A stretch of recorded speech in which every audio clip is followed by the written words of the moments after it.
P T I کے اندر کہ وہ عمران خان کے متبادل کے طور پر آ کے پارٹی کو سنبھال لیں، اور وہ وجہ اس کی ریزن یہ دیں گے کہ چونکہ پرویز لائی کو اسٹیبلشمنٹ سے بات کرنی آتی ہے، پرویز لائی کے طرز سیاست مفاہمت والا ہے، مثالیت والا ہے، تو اس وقت ہمیں اس کی ضرورت ہے تاکہ ہمارے چیئرمین کے کیسز ختم کرائیں، ہمارے چیئرمین کے لیے ریلیف لے، تو اس لیے پرویز لائی کو ہو سکتا ہے کہ پھر وہ بہرحال یہ ایک اسمپشنز ہیں، میں کوئی یہ نہیں کہہ رہا کہ ایسا ہوگا، لیکن بہت کچھ ہو سکتا ہے۔ اگر پرویز لائی 10 سیٹوں والا وزیر اعلیٰ بن سکتا ہے نا جناب، اور اگر پنجاب اسمبلی تحلیل ہو سکتی ہے نا، ان کے اپوزیشن کے پاس بندے پورے ہونے کے باوجود بھی، ان کی پوری گیم سیٹ ہونے کے باوجود بھی، تو بہت کچھ ہو سکتا ہے۔ یہ بھی میں آپ کو بتا دوں، عمران خان صاحب کی حکومت 3.5 سال کے بعد ختم ہو سکتی ہے نا، تو پرویز لائی بہت کچھ کر سکتے ہیں۔ تو بہرحال یہ اسمپشنز ہیں، لیکن یہ خارج اس مکان نہیں ہے۔ اس کے بعد اس سے بھی آگے کی خبر ہے، وہ یہ ہے کہ مائنس کرنے کے بعد حالات اس طرح کے بنائے جائیں کہ عمران خان کو کہ اگر پی ٹی آئی جیت گئی، 2/3 میجورٹی بھی آ گئی، جنرل الیکشن میں جیت گئی، تو پرویز لائی کو وزیر اعظم بنانے کا بھی پلان ہے۔ اب اس پہ یہ بھی ہے تو ازمپشن، لیکن یہ بھی پاور کوریڈورز میں بات دیکھیں، یہ خبریں ایسے نہیں آ جاتی باہر، میرے کو بیٹھا بیٹھا بنا نہیں دیتا،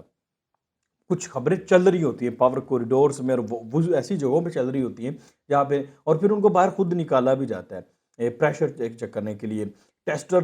لگایا جاتا ہے، چیک کیا جاتا ہے رد عمل کیا آتا ہے، ریئیکشن کیا آتا ہے، ریئیکشن چیک کرنے کے لیے بھی ان کو باہر نکالا جاتا ہے۔ پی ٹی آئی کے ورکر کا ریئیکشن بھی لینا ہوگا، باقی بھی دیکھنا ہوگا نا آبزرورز کیا کہتے ہیں اس کے اوپر۔ تو ازمپشنز تو ہیں، لیکن یہ بھی خارج سے مکان نہیں ہے، تو کیونکہ یہ ڈپٹی وزیر اعظم بن گئے تھے زرداری کے ساتھ پرویز لائی صاحب، تو وزیر اعظم کیوں نہیں بن سکتے؟ تو بہرحال یہ ان کو وزیر اعظم کی کرسی تک پہنچانے کا پلان بھی ہے، اور ایسا ممکن ہو بھی سکتا ہے، میں بتا دوں آپ کو۔ لیکن میں سوچ رہا ہوں اگر ایسا پلان ہے تو پھر بشرا بی بی سے لے کے شامت قریشی، اسد عمر، پرویز خٹک کا کیا ہوگا؟ کیونکہ یہ تمام لوگ، بشرا بی بی کا تو چلو مجھے کو خاص اتنا پتہ نہیں ہے، لیکن شامت قریشی، اسد عمر، پرویز خٹک، یہ تو پارٹی کا اپنے خود کو جو ہے وہ متبادل سمجھتے ہیں عمران خان کا، تو یہ اگر عمران خان کا متبادل پرویز لائی آ گیا تو پھر یہ باقی لوگ کیا کریں گے؟ بہرحال پھر تو یہی ہوگا کہ تیا پانچا ہوگا، جب سب کے دڑے علیحدہ ہو جائیں گے۔ تو یہ مطلب آگے کی خبریں ہیں، اب یہ تو وقت ہی بتائے گا کہ ہونا کیا جا رہا ہے، لیکن جو ازمپشنز ہیں اور جو پاور کوریڈورز میں خبریں چل رہی ہیں وہ میں نے آپ کے سامنے رکھی۔ ایک خبر تو یہ ہے کہ خواجہ آصف صاحب نے آج کہا ہے کہ ہو سکتا ہے کہ پی ایم جو ہے وہ اعتماد کا ووٹ خود لے لیں، چونکہ عمران خان صاحب نے کہا تھا کہ اب ہم عمران خان شہباز شریف کا امتحان لیں گے، ان کو کہیں گے کہ وہ فلور ٹیسٹ کریں، ان کی فلور ٹیسٹنگ ہوگی، اور ہمارے جو صدر ہیں عارف علوی صاحب، وہ ان کو اعتماد کا ووٹ لینے کا کہیں گے، جیسے گورنر نے کہا۔ تو اس کے اوپر آج خواجہ آصف نے کہا کہ ہو سکتا ہے کہ ہم جو ہے وہ صدر کے کہنے کے بغیر ہی خود جو اعتماد کا ووٹ لے لیں۔ تو اس کے بعد ایک بیان ایسا آیا ہے پی ٹی آئی کی طرف سے، پتہ چلا ہے کہ انہوں نے جو ہے وہ اعتماد کا ووٹ کا جو ہے وہ نہ کہنے کا فیصلہ کیا ہے، کہ مطلب وہ نہیں کہیں گے نہیں کہ شہباز شریف اعتماد کا ووٹ لیں۔ شاید ان کو پتہ چل گیا کہ ان کی تعداد پوری ہیں، یا وہ حربے جو استعمال کرنا چاہتے تھے وہ حربے ان کا کارگر ثابت نہیں ہے۔ اس کی وجہ یہ ہے کہ وہ جو آڈیو سامنے آئی ہے وہ چودھری خاندان سے ریلیٹڈ ہے نا، جس میں ان کا کوئی بیٹا ہے موسیٰ الہی کہا جا رہا ہے، یا حسین الہی کہا جا رہا ہے، مونس الہی کا بھی نام ہے، اس میں کنفرم نہیں ہے، لیکن ہے چودھری خاندان کی، جو وجاہت کے ساتھ آڈیو ہے، وہ جو لیک ہوئی آڈیو، اس کے اندر جو وہ بات کر رہے ہیں کہ جب شہباز شریف کے خلاف تحریک اعتماد لائی جائے گی تو ایک خاتون ایم این اے ہیں مسز فروخ، 80 سال کے قریب ان کی ایج ہے، اور وہ ان کا میرے خیال سے تعلق بھی کاف لیگ سے ہے شاید، یا میرے خیال سے پی ڈی ایم کے، تو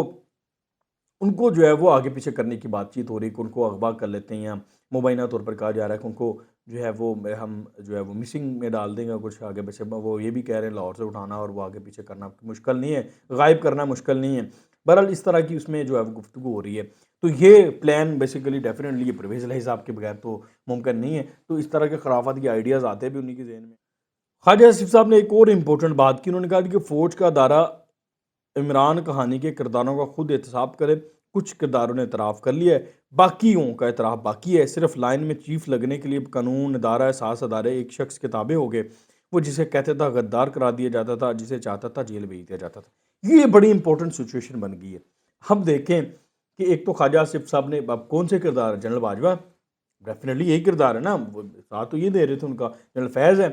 اور کون سے لوگ ہیں جو اس سیٹ اپ کے لوگ تھے، ان کی بات کریں نا خواجہ آصف صاحب، کہ وہ ان کا احتساب کیا جائے، وہ موجودہ جو سیٹ اپ ہے اسٹیبلشمنٹ کا، جو موجودہ آرمی چیف ہے، ان سے یہی مطالبہ کریں نا کہ ان کا احتساب کیا جائے۔